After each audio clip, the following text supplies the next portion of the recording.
Hello everyone. Today let's learn something about Festingers' cognitive dissonance theory. This is from social psychology. Why it's important to know about this is it's very much useful in our daily lives when we have to choose between two alternatives, when we have to take a proper decision. And even if our decision goes wrong, how to overcome our psychological state of mind, how to be contented, how to be happy. So, actually, what is this dissonance? Dissonance is nothing but lack of harmony between people or lack of harmony between things. We can say in easy words, dissonance is nothing but disharmony. So, Festinger's theory of cognitive dissonance is the most widely researched cognitive consistency theory.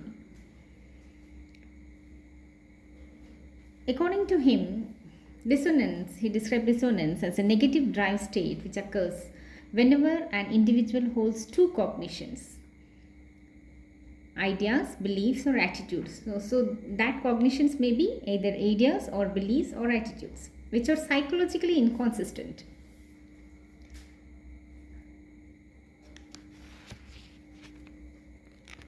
The focus of cognitive dissonance theory is on individuals who are assumed to strive for harmony among the elements in their cognitive or thought structures. The creation of dissonance is similar to creation of imbalance and is thought to be distressful and motivates the person to restore consonance. So the creation of dissonance can occur under a wider set of circumstances than the creation of imbalance, since it is concerned with any instances when two cognitions are psychologically inconsistent. So, however, there are three important factors that play a role to verify if cognitive dissonance occurs when people carry out a behavior that is inconsistent with their attitude, and hence whether attitude change occurs or not. Okay, so those three factors are decision making, forced compliance, and justification of effort.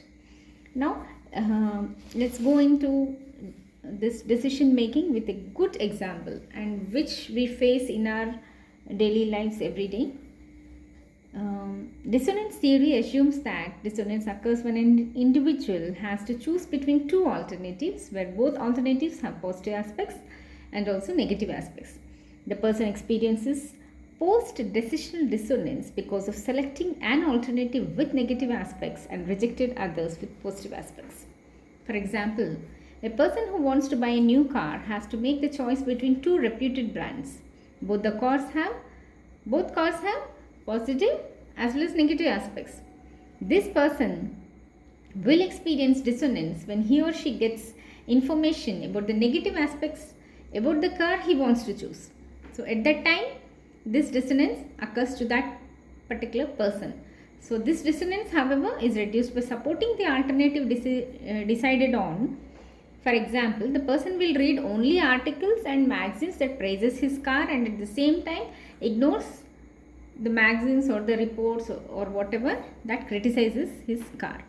So here very beautiful example, here it is quoted for explaining this dissonance which is inconsistent theory.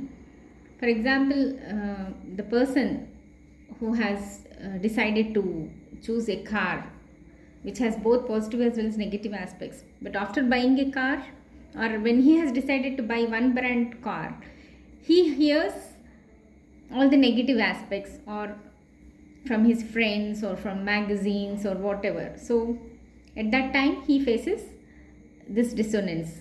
So what he has to do? He has to get contented by reading the magazines or that praises his car, right?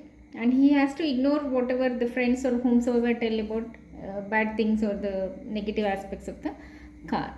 So this helps us in daily life when we have to take a decision and we have already taken a decision and how to overcome it by satisfying ourselves by focusing only on the positive aspects. Thank you.